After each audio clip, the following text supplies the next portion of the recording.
Bonjour, on se retrouve pour la suite du joueur de Dostoïevski, le chapitre 14. Un cri m'échappa. Eh bien, qu'avez-vous me demanda-t-elle d'une voix étrange. Elle était pâle et semblait d'humeur sombre. Ce que j'ai, vous, ici, chez moi. Quand je viens tout entière. C'est mon habitude. Vous allez le voir tout de suite. Allumez une bougie. J'obéis. Elle se leva, s'approcha de la table et posa devant moi une lettre décachetée. Lisez, m'ordonna-t-elle. C'est l'écriture de Des m'écriai-je. Je pris la lettre. Mes mains tremblaient et les lignes dansaient devant mes yeux. J'ai oublié les termes exacts de cette lettre, mais la voici, sinon mot pour mot, du moins idée pour idée. Mademoiselle, écrivait Des des circonstances fâcheuses m'obligent à partir sans délai. Vous avez certainement remarqué que j'avais intentionnellement évité une explication définitive avec vous avant que tout fût éclairci. L'arrivée de la vieille dame, votre parente, et sa conduite absurde ont mis fin à mes hésitations. Le désordre de mes propres affaires m'interdit décidément de nourrir les douces espérances dont je m'étais permis de me bercer pendant quelque temps. Je regrette ce qui s'est passé, mais j'espère que vous ne trouverez rien dans ma conduite qui soit indigne d'un gentilhomme et d'un honnête homme. Ayant perdu presque tout mon argent à régler les dettes de votre beau-père, je me trouve réduit à la nécessité d'utiliser ce qui me reste. J'ai déjà fait savoir à mes amis de Pétersbourg qu'ils devaient procéder sans retard à la vente des biens que j'ai en gage, sachant cependant que votre léger beau-père a gaspillé toute votre fortune. J'ai décidé de lui faire grâce de 50 000 francs et lui rends jusqu'à concurrence de cette somme une partie des lettres de reconnaissance. Vous avez donc maintenant la possibilité de recouvrer tout ce que vous avez perdu, en exigeant la restitution de vos biens par voie judiciaire. J'espère, mademoiselle, que dans l'état actuel de vos affaires, mon initiative vous sera profitable. J'espère aussi, par ce geste, remplir les devoirs d'un homme d'honneur. Soyez sûr que votre souvenir restera à jamais gravé dans mon cœur. Eh bien, c'est clair, dis-je en me tournant vers Paulina. Attendiez-vous vraiment autre chose ? Repris-je avec indignation. Je n'attendais rien, répondit-elle avec un calme apparent, mais il y avait comme un frémissement dans sa voix. Il y a longtemps que mon opinion est faite. Je lisais dans ses pensées. Il croyait que je cherchais, que j'insisterais. Elle s'arrêta, et au milieu de sa phrase se mordit la lèvre et se tut. J'ai fait exprès de redoubler de mépris à son égard, reprit-elle. J'attendais ce qu'il ferait. Si le télégramme était arrivé, je lui aurais jeté à la tête l'argent que lui doit cet idiot, mon beau-père, et je l'aurais chassé. Il y a longtemps que je ne peux plus le souffrir. Oh, c'était un autre homme avant, un tout autre homme. Et maintenant, avec quelle joie je lui jetterais maintenant ces 50 000 francs en lui crachant à la figure. Mais ce papier, cette reconnaissance de 50 000 francs qu'il a rendue est entre les mains du général. Prenez-la et rendez-la à Des. Oh, ce n'est pas la même chose, ce n'est pas la même chose. Oui, c'est vrai. À quoi le général est-il bon maintenant ? Et la grand-mère ? M'écriai-je soudain. Paulina me regarda d'un air distrait et impatient. Pourquoi la grand-mère ? Fit-elle avec humeur. Je ne peux pas aller chez elle. Et je ne veux demander pardon à personne, ajouta-t-elle d'un ton exaspéré. Que faire ? M'écriai-je. Mais comment ? Comment avez-vous pu aimer Des ? C'est un coquin. C'est un coquin. Voulez-vous que je le tue en duel ? Où est-il ? À Francfort. Il va y rester 3 jours. Un mot de vous, et j'y pars demain par le premier train, dis-je avec une sotte exaltation. Elle se mit à rire.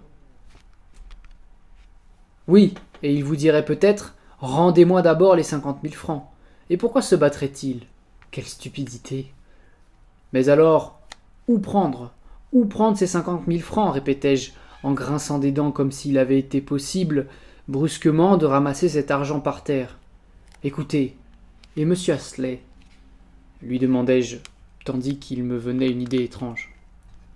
Ses yeux se mirent à briller. Alors tu veux que je te quitte pour cet Anglais, dit-elle en me fixant d'un regard pénétrant avec un sourire amer. C'était la première fois qu'elle me disait tu. Sans doute à cet instant, la tête lui tourna-t-elle d'émotion. Elle s'assit brusquement sur le divan. Elle semblait à bout de force. Je fus aveuglé comme par un éclair. Je restai là debout, n'en croyant ni mes yeux ni mes oreilles. Ainsi elle m'aimait. Elle était venue chez moi et non chez monsieur Astley. Elle, une jeune fille, elle était venue seule dans ma chambre à l'hôtel. Elle se compromettait ainsi aux yeux de tous, et je restais là, planté devant elle sans comprendre. Une pensée folle brilla dans mon esprit. Paulina, donne-moi seulement 1 heure. Attends ici 1 heure seulement et je reviens. C'est indispensable, tu verras, reste là. Reste là. Et je sortis de la chambre en courant, sans répondre à son regard interrogateur. Elle me cria quelque chose, mais je ne revins point sur mes pas. Oui, parfois la pensée la plus folle, la plus impossible en apparence, s'implante si fortement dans votre esprit qu'on finit par la croire réalisable. Bien plus, si cette idée est liée à un désir violent, passionné, on l'accueille finalement comme quelque chose de fatal, de nécessaire, de prédestiné, comme quelque chose qui ne peut pas ne pas être et ne pas arriver. Peut-être y a-t-il là quelque chose de plus, une combinaison de pressentiments, un effort extraordinaire de la volonté, une auto-intoxication par l'imagination ou encore autre chose. Je ne sais, mais ce soir-là, que je n'oublierai de ma vie, il m'arriva une aventure miraculeuse. Quoiqu'elle s'explique parfaitement par l'arithmétique, elle n'en reste pas moins miraculeuse à mes yeux. Et pourquoi cette certitude était-elle si profondément, si solidement enracinée en moi et depuis si longtemps? Car j'y songeais, je vous le répète, non comme à une éventualité possible et par conséquent incertaine, mais comme à quelque chose qui ne pouvait pas ne pas arriver. Il était 10h15. J'entrais au casino avec un espoir ferme et, en même temps, une émotion que dans les salles de jeu, une émotion que je n'avais jamais ressentie. Il y avait encore du monde dans les salles de jeu, quoique 2 fois moins que le matin. À 11h, il ne reste autour des tables que les vrais joueurs, les joueurs invétérés pour qui, aux eaux, n'existe que la roulette. Ils ne sont venus que pour elle, ils remarquent à peine ce qui se passe autour d'eux et ne s'intéressent à rien d'autre de toute la saison. Ils ne font que jouer du matin au soir et seraient sans doute disposés à jouer toute la nuit jusqu'à l'aube si c'était possible. C'est toujours à regret qu'ils se dispersent lorsqu'on ferme le casino à minuit. Et lorsque le plus ancien des croupiers, avant la fermeture, un peu avant minuit, annonce « Les 3 derniers coups, messieurs ». Ils sont prêts à miser parfois sur ces 3 derniers coups tout ce qu'ils ont en poche, et c'est de fait à cette heure-là que l'on perd les plus grosses sommes. Je me dirigeais vers la table même où s'était assise la grand-mère. Il n'y avait pas grande presse, aussi pus-je bientôt occuper une place debout à côté de la table. Juste devant moi, sur le tapis vert, était tracé le mot « Passe ». Passe, c'est une suite de 19 à 36. La première série de 1 à 18 s'appelle « Manque ». Mais que m'importait? Je ne calculais pas et n'avais même pas entendu le dernier numéro sorti. Je ne m'en informais pas en commençant, comme l'aurait fait le joueur le moins précautionneux. Je sortis mes 20 Frédéric et les jetai sur « Passe ». 22, cria le croupier. J'avais gagné. Je risquais de nouveau le tout, et ma première mise et mon gain. 31, clama le croupier. Nouveau gain. Cela me faisait donc en tout 80 Frédéric. Je mis le tout sur les 12 chiffres du milieu, gain triple, mais 2 chances contraires. Le plateau se mit à tourner, et le 24 sortit. On me remit 3 rouleaux de 50 Frédéric et 10 pièces d'or. Je possédais maintenant, en tout, 200 Frédéric. Dans une espèce de transe fiévreuse, je poussai tout ce tas d'argent sur le rouge, et soudain je repris mes esprits. Ce fut la seule fois au cours de toute la soirée que la peur me glaça, se manifestant par un tremblement des mains et des pieds. Je ressentis avec horreur dans un éclair de conscience ce que perdre eût signifié pour moi en cet instant. C'était toute ma vie qui était en jeu. « Rouge !» cria le croupier.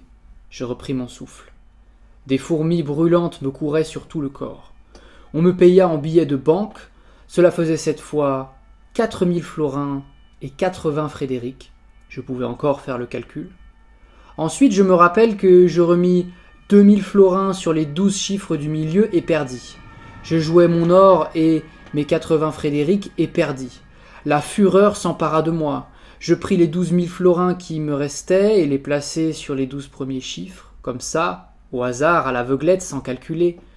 Il y eut d'ailleurs un moment d'attente, une émotion semblable peut-être à celle qu'éprouva Madame Blanchard lorsqu'à Paris, elle fut précipitée de son ballon sur le sol. « 4 !» cria le croupier. Après la mise précédente, cela me faisait de nouveau 6000 florins. Je prenais déjà des airs triomphants et n'avais plus peur de rien. Je jetai 4000 florins sur le noir. Une dizaine de personnes se hâtèrent de miser comme moi sur le noir. Les croupiers échangeaient des regards et parlaient entre eux. Autour, on parlait et on attendait. Le noir sortit. À partir de ce moment, je ne me rappelle plus ni le montant ni la succession des enjeux. Je me souviens seulement, comme en rêve, que j'avais gagné déjà environ 16 000 florins. Soudain, 3 coups malheureux m'en firent perdre 12 000. Alors, je mis les derniers 4 000 sur passe, mais je ne ressentis presque rien sur l'instant, j'attendais machinalement sans penser à rien. Je gagnais de nouveau, puis je gagnais encore 4 coups d'affilée. Je me souviens seulement que je ramassais les florins par milliers. Je me rappelle aussi que ce furent les chiffres du milieu auxquels je m'étais attaché, qui sortirent le plus souvent. Ils sortaient régulièrement, toujours 3 ou 4 fois de suite, puis ils disparaissaient pour 2 tours et revenaient encore pour 3 ou 4 coups consécutifs. Cette étonnante régularité se rencontre par période, et c'est ce qui déroute les joueurs de profession qui font des calculs crayon en main. Quelles terribles ironies du sort ne se manifestent-elles pas ici? Je crois qu'il ne s'était pas écoulé plus d'une demi-heure depuis mon arrivée. Soudain, le croupier m'annonça que j'avais gagné 30 000 florins, que la banque ne répondait que pour cette somme en une seule séance, et qu'on allait donc fermer la roulette jusqu'au lendemain matin.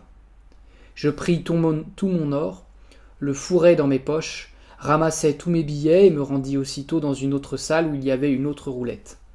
La foule se précipita derrière moi. Là-bas, on me fit aussitôt une place et je recommençai à miser à tort et à travers, sans compter. Je ne comprends pas ce qui me sauva. De temps en temps, d'ailleurs, l'idée de calculer me venait à l'esprit. Je m'attachais à certains chiffres, à certaines chances, mais je les abandonnais bientôt et recommençais à jouer presque inconsciemment. J'étais sans doute fort distrait. Je me souviens que les croupiers corrigèrent plusieurs fois mon jeu. Je faisais des fautes grossières, mais mes tempes étaient moites, mes mains tremblaient. Des Polonais accoururent me proposer leur service, mais je n'écoutais personne. La chance ne me quittait pas. Soudain retentirent autour de moi des éclats de voix, des rires. « Bravo, bravo !» criaient les gens. Quelques-uns même applaudirent. J'avais de nouveau raflé 30 000 florins et l'on fermait la banque jusqu'au lendemain. « Partez, partez !» me murmura quelqu'un à ma droite. C'était un juif de Francfort. Il s'était tout le temps tenu à mes côtés et m'avait, je crois, aidé une ou 2 fois.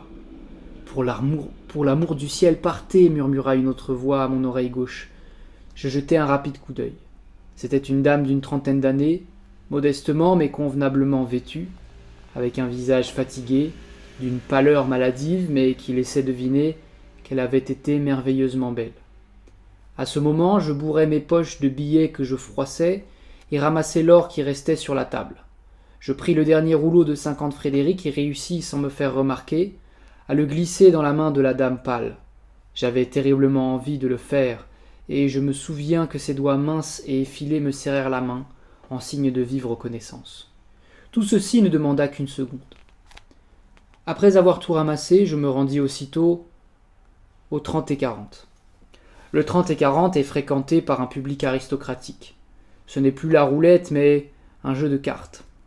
Là, la banque répond pour 100 000 thalers. Le plus gros enjeu est également de 4 000 florins.